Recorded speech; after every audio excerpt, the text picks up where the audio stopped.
Hey there, Aries fan. How's it going? This round, let's see what kind of positive vibes you may have to look forward to in March of 2025, shall we?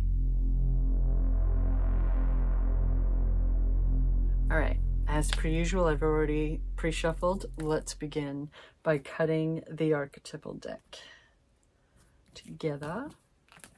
And the first card is the King.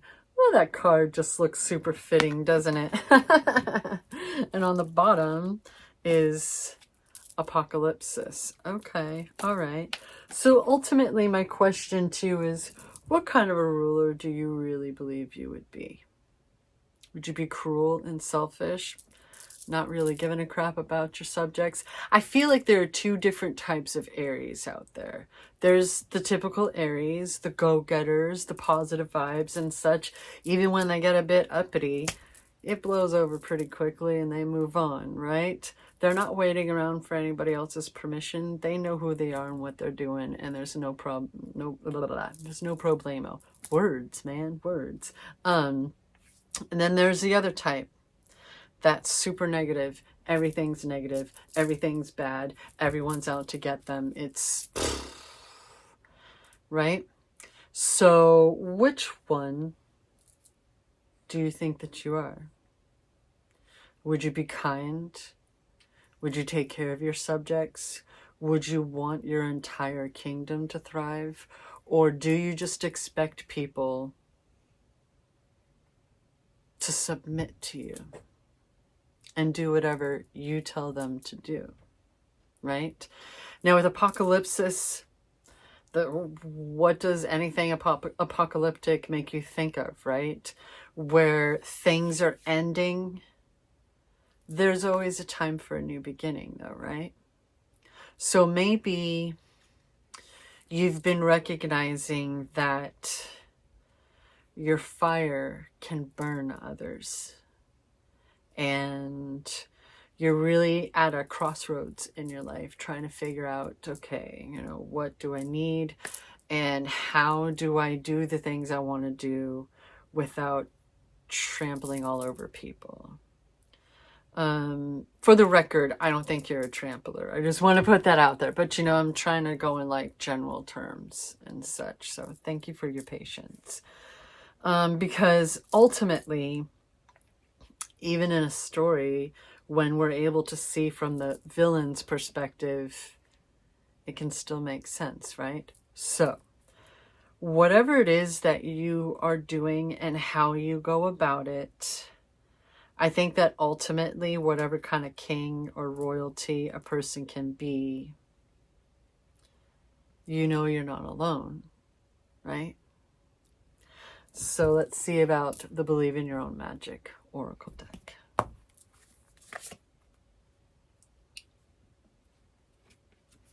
It's the Villain card. What does it say? You can always rewrite the story. Now, that may sound as though I was trying to say you. It's not. That's not what that is. It can be one of those easily misinterpreted cards. This card is about your villains in your life, them winning. Right? So maybe someone has really put you through the ringer and maybe they won a round. But the thing about that is, now that that's over and done with, you get to choose how you move on. You get to choose what your future looks like, what your present looks like, and from here on out, right? So this card has like these musical notes rising up there, right? It almost makes me think of how like songs and such, melodies, voices, and things that people say can haunt us. And maybe that is the issue more so that we're dealing with. Being raised a certain way and being able to recognize whether it truly resonates with you, harmonizes with you. Something tells me nah. Otherwise, they wouldn't be the villain, right? So regardless, maybe there's someone who's been going around talking trash about you. Why would they be worthy of your energy if they're just toxic pieces of shit? There's been this weird thing going on lately with pettiness and people like, and last I checked, pettiness is not a compliment. It's a character flaw. It's a lot of freaking energy that's getting twisted. So whether someone is trying to teach someone a lesson or give them a taste of their own medicine, I want you to be very careful about that, because that's including your energy, your, not stratosphere or hemisphere, but your own, why have I been struggling with this word? I keep doing that. Your own energy field and what you're putting out there and what you're allowing in. When it's passion and it's our hearts, our core beings, it's only natural to want to defend yourself. It's only natural to want to teach someone like, hey, it's not cool when you do that. But it's time and energy that's being devoted to someone that, in my opinion, this is the crux of it. This is my point of view about it that I can't help. They're not worthy of that. Your villains that you've had to deal with in your life, they're not worthy of your attention. They're not worthy of your energy. So be very clear about that, okay? And what's on the bottom of that one? Mural. Be your own first priority. Because you know what? Fuck them, all right?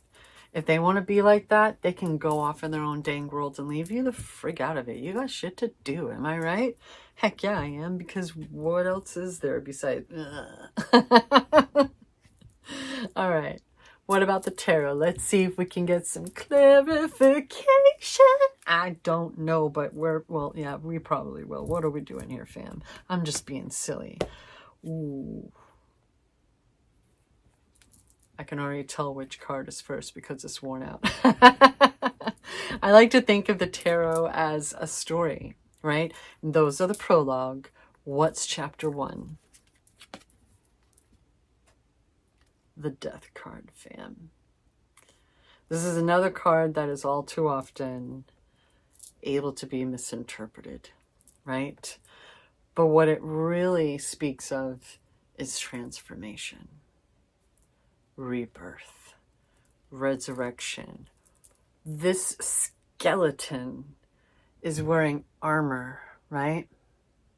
They have a body underneath them, fam. They trampled someone. I said that, didn't I? Dude, I love this shit. Anyway, moving on. But it's like, it's more of a religious kind of symbol, but I like to think of it as our souls, our consciousness, our truest essence, the untainted bits, that the world and everyone hasn't had their peace with, right? Or of going, hey, who are you fighting? The battle's back there and you're already past it. Who are you fighting? It's done. It's time to rest now. It's time to put down your sword, take off that armor, and live. Enjoy the other parts of life besides the stress, the confusion, the betrayal and bullshit, the muck and the mire. You've evolved past that now. The worst is behind you. And all of that pain can stay there. All those feelings, the negativity, whatever it is that's really grinding your gears right about now, It can stay in the past. That's where it belongs. And what do I like to say? Only thing that the past has to offer you now is wisdom. There's a kitty incoming, so we'll see how this goes. Chapter 2 is the High Priestess. Something tells me you know exactly what I'm talking about, right? That's the thing that gets us through all of this. We're starting off with 2 very particular major arcana. Your intuition is kicking into gear. I think that's what's doing it for you, right? That being there, it's your intuition going, hey, wait a minute. You know what I mean? Kitty, can you not do that with my rug? Silly Billy, like she doesn't have 50 billion scratching posts. Timing, that's all I'm saying. Timing, are you kidding me right now? Listen, there's this connection with the universe that you have that you've been recognizing. Maybe you play with tarot cards too. I say play because I enjoy the shit out of this. I don't know about you. It's so intriguing, right? But your intuition is on point, and you have every right to be trusting it right about now. All right? Heck yeah, bud. What's chapter 3? I just want to point out that that's 3. 3 major arcana right from the freaking get-go. Bam. What the? My goodness. Aries. Doing it like an Aries. The Hanged Man can be one of those moments when it's like you expect things to be thinging. You know what I mean? Like there's like, let's go. We got stuff that we're doing and stuff, but it's not quite, you know? And it's like, well, crap, what the heck? And while you're in a stalemate, while you're having this moment, you might as well breathe. There's that enlightenment going on right about now, right? Look at that golden circle around that head. While we're here, we might as well make sure that we got our head on right. That we're conscious of, we're cognizant of the ebb and flow. There was a word I had and it escaped me. My goodness, what is going on? The cyclical nature of life. It's not linear. And things happen as they're meant to. Stop trying to force. This is not a time to force. This is a time to use this moment to get your head on right. Maybe there are things that you did, right? Like, is this person in trouble? Like, are they, you know what I mean? Like, who put them in this position? Either way, like, I never think that their hands are actually bound. Like, are you kidding me? They got their leg all, like, you know, like, they're kicked back, you know? They're just vibing. Like, really, though? Really? Right? And maybe there's just a knot in the wood, and they're like, ow. And, you know? Either way, if it's time to chill, then it's time to chill. Something tells me that you can always find something to do. Am I right? And maybe just, you know, like a cocoon and butterfly, right? Take a moment. Why do I like the things I like? Why do I do the things I do? Why do I react in the ways that I react? Are these things in ways that I've been going about things? Does that still fit? Is it still me? Or am I just regurgitating everything that I'm fed? From your family, your environment, Hollywood, and marketing firms, your culture. Does it truly make your soul purr? Or is it time to evolve? And I think you know exactly what I'm talking about. Either way, take that moment for what it is, a chance to breathe. And really choose enlightenment rather than frustration. Choose love over fear and all that good. What's chapter 4? But some of you, you're really stressing. We got the 9 of Swords here. That speaks of anxiety. And anytime you see like a lot of black backgrounds like that in this Rider-Waite-Smith old school deck, that speaks of dark night of the soul, depression, mourning with a U, right? And it's like you put up the swords, you know you have no one to battle anymore, but maybe you're so used to having to defend yourself, having people in your environment, in your life that are poking at you and questioning you and making you second guess yourself. And I find it really interesting that that's coming up after the Hanged Man and the High Priestess. So maybe it's just a matter of this transition, going from dealing with assholes and toxicity and survival mode and trying to get those cortisol levels down. Get that anxiety the heck out of your system, because it's not time to fight anymore. And it can be difficult.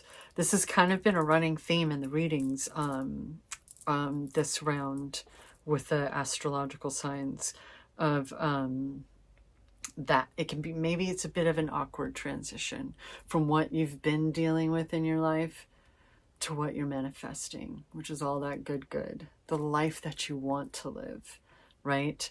Recognizing that you want more than what you've been handed from others anyway.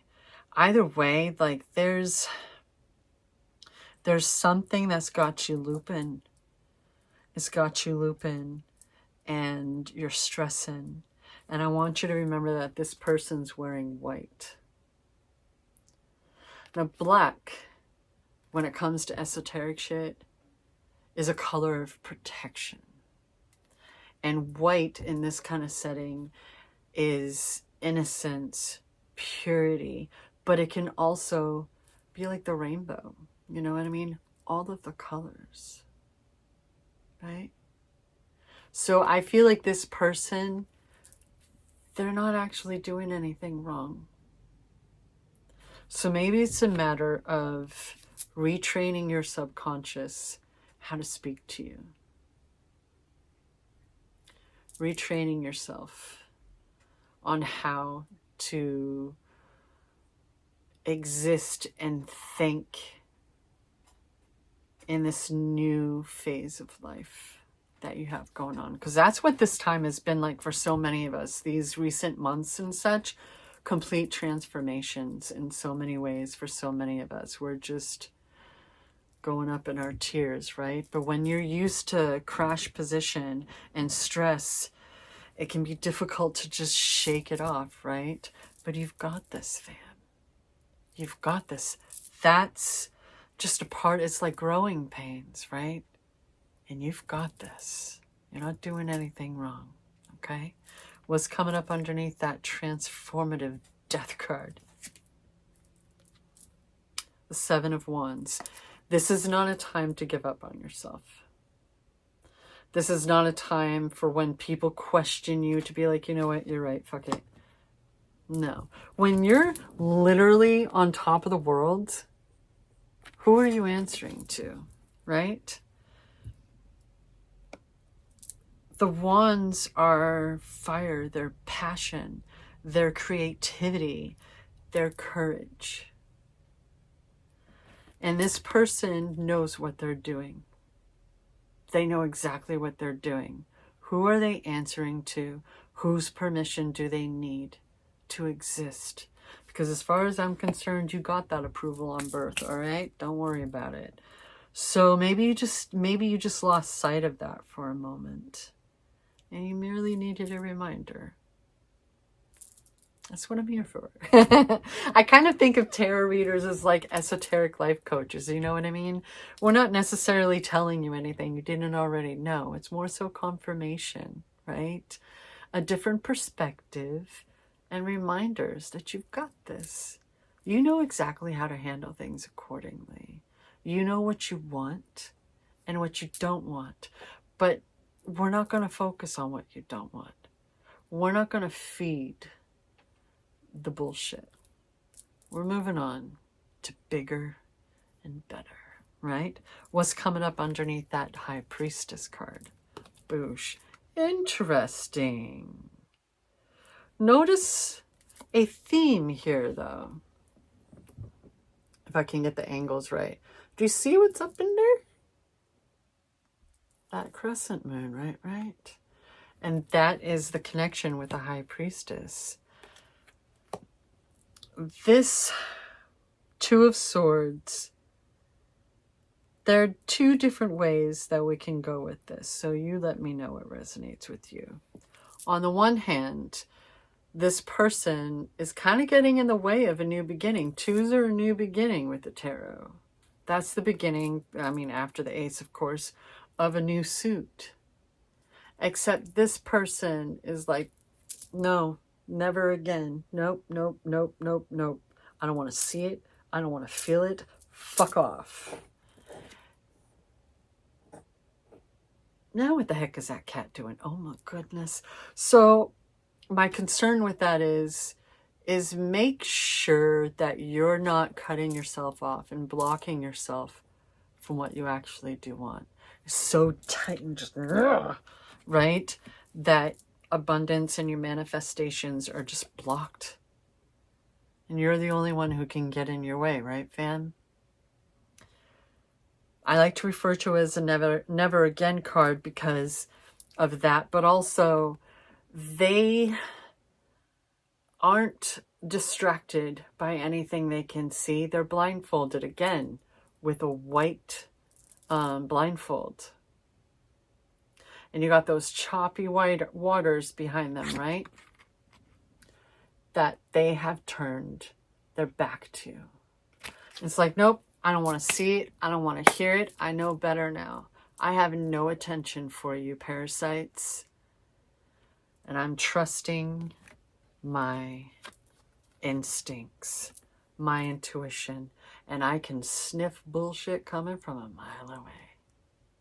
Hey, right? Positive vibes. We're going for the positive vibes, fam. I am not done yet. What's going to come up underneath the Hanged Man? There we go. The Five of Wands. The fives can speak of conflict and such. But this particular one speaks of egos, right? This is meant to be healthy competition. Rather than looking around and comparing ourselves to anyone else, we can recognize that we belong on par. They're inspirations. And for all we know, we are inspiring others. So maybe you have a new job or you just work in a very competitive industry and such. You have every right to be there. You need to let your ego get out of the way. You need to let your id factor, if your subconscious is cruel, it can shut the fuck up. You know what I mean? Like, just make sure that your ego's in check. It's coming up underneath the Hanged Man. So I'm guessing you're fine. Right? Because it's passion, right? It's so much drive and focus and dedication. And maybe that's the issue that you're having right now with being able to just chill and take the moment. Maybe it's so go, but hold up. I don't believe in tests and such like that from the universe. I think that if we're learning our lessons and we're learning from our experiences and such, then we're living it. So you just remember that whatever room you enter, you have every right to be in, okay? I hope you don't need me to remind you of this. So I'm sorry if I'm coming across as though, I don't mean it like that. I'm sorry. I'm just getting into it. You know what I mean? Thank you for your patience. But like,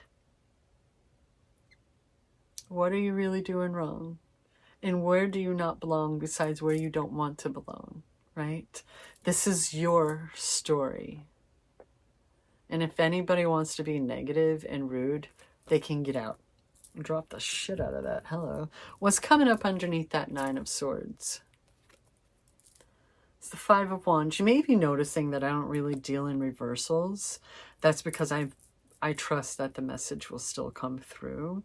And we have 2 cards with black backgrounds stacked together now. Maybe that's what has you stressing out. The pentacles are everything. They're earth, and that is everything. That's what sustains us. It's all of these ideas and these seeds that we've planted, the garden that we're trying to cultivate, right? That which is getting our attention and our dedication and our time and energy. And this speaks of a fear of lack, focusing on lack. So whether it's FOMO or money or whatever the heck, right? If that's what's fueling you, you're lost in the sauce. Thinking about it, being focused on lack, begets more lack. It's another block. Just like the negative side of the 2, oh my goodness, light please, of the 2 of Swords. Make sure that you are not the one getting in your own way. You're like I said, you're the only one who can. So please get out of the way. Oh my goodness. Oh my goodness. I feel like with this Hanged Man that you know what I'm talking about. You know where you've erred. So just take the pressure off your shoulders, fam. Because one thing I always love to point out about this 5 of Pentacles is that they're not crouched under that window. They're in movement. They haven't given up. They keep going, and they're walking in what looks like white snow. It's falling down on them. What are you really doing wrong, my friend? I bet it's nothing. You're just caught in loops, and you need to break that cycle once and for all. It's just a different part of life, that's all, right? Getting out of that lack mindset and recognizing that you yourself have that power. Tapping into that true Aryan energy of I've got this. I'm doing this. No one can hold you back but yourself. And why would you? Right? I like to think that there's a door over here that they're going to. What if that's the new home? And they're about to get out of the cold. This one even has crutches and stuff. And they're still in movement. Nothing is holding them back, right? Darn tootin'. What's the epilogue to this tale? Now we're talking. Yeah, that's what I'm talking about. The Knight of Wands. Yes, that fire, that passion, that determination and creativity, right? There's either a message coming in, or this is representing you just like a freight train, right? Don't be too hasty. Be careful. Except the deal with this knight all too often is even if they stumble, things just kind of work out. It just kind of works out. You know what I mean? Like, it's all right. So don't stress so much. Stop beating yourself up, fam. You don't deserve that. Fuck what anybody else thinks. I'm worried about what you think of yourself, okay? Something happened that really threw you, hurt you, and tainted you for a minute. And you're struggling to kind of come out of there, but you're moving forward. You're moving forward. And you are always on the right path, right? Damn right. What's on the bottom of that deck? The Queen of Pentacles. I like to compare her to the Empress, right? Not only is she nurturing and compassionate, not only does she want to thrive, but she wants everyone thriving. Everything from the plants to the animals to the kingdom, like everything. She's so connected to the earth and life, right? Yeah. So either that's someone in your life, a friend that's like your rock, or, you know, someone that you can turn to that can help remind you of who you are, or it's you, right? Don't worry about genders. Don't worry about that. We've definitely got some divine feminine going on, but there's enough fire and masculine energy going on either way. I mean, we started off with the freaking king, so, you know, a balance, right? You're getting there. You're getting it. You know, you've got that good head on your shoulders with the high priestess. I feel like, yeah, I still think that that's what's going on with these two cards, the high priestess and the two of swords. You're done with, you know what I mean? Like, nope, I don't want to see it. I don't want to hear it. I don't give a shit anymore. I'm turning my back on the bullshit. And I'm trusting my instincts and my intuition now. Because what? They've never led you astray, have they? It's others. It's just like I say with people who are hurt when it comes to love. And they're like, oh, I'm never going to... What? It wasn't love that did that. It was that asshole. You know what I mean? It was that person. Fuck them. Right? So what's the extra notes for this reading? Oh, Aries, you got this. If you got some new contracts, if that's what this Knight of Wands is about, that message coming in and shit, if you got some new contracts, I want you to read the fine print. Someone may be trying to sneak one over on you, but they forgot who they're dealing with. And the next one, you're co-creating with the divine. The universe has your back. That's, I made a note of magician. That's magician energy. Heck yeah. Which the Queen of Pentacles also, if I want to compare her with the Empress, also speaks of manifestations. And on the bottom is the quicksand card. It's not quite what you think it is. Right? Like when you think of shows from like the 80s and the 70s or movies or stuff, I feel like it was more common back then on TV and in movies than it is these days. There was always some kind of scene with quicksand. And it always seems so dire, like, oh no, if nobody comes along, I'm going to die. I know it, you know. It's like, actually, maybe you should watch Mythbusters. You know what I mean? It's not that bad. And my note is, it feels worse than it is emotionally. But be careful with those assumptions. Okay? Don't let your mind get astray. Don't let your mind be the villain. That's your mind. And you freaking rock. You're too good for that. All right? You're way too good for that. And you've got this. My goodness. I hope this helped to bring some perspective to someone. Maybe everybody else is like, what? Either way, I hope it helped, and I really appreciate the company. And let me remind you again, you've got this. You've got this in freaking spades, all right? Like, I know that this skeleton and the death card can be a little scary. It can be kind of, or whatever, but that's some spiffy-ass damn armor. Are you kidding me? Heck yeah. Yep. That, I feel, is a good point for some black armor. That protective quality, right? Right there. Yeah, you've got this, fam. You just tap back into that passion. You trust your intuition and the universe, your connection with the universe, which you always have. No one can take that away from you, right? Heck yeah. Thank you for joining me in this reading and sticking out the whole time. And always remember that I love you.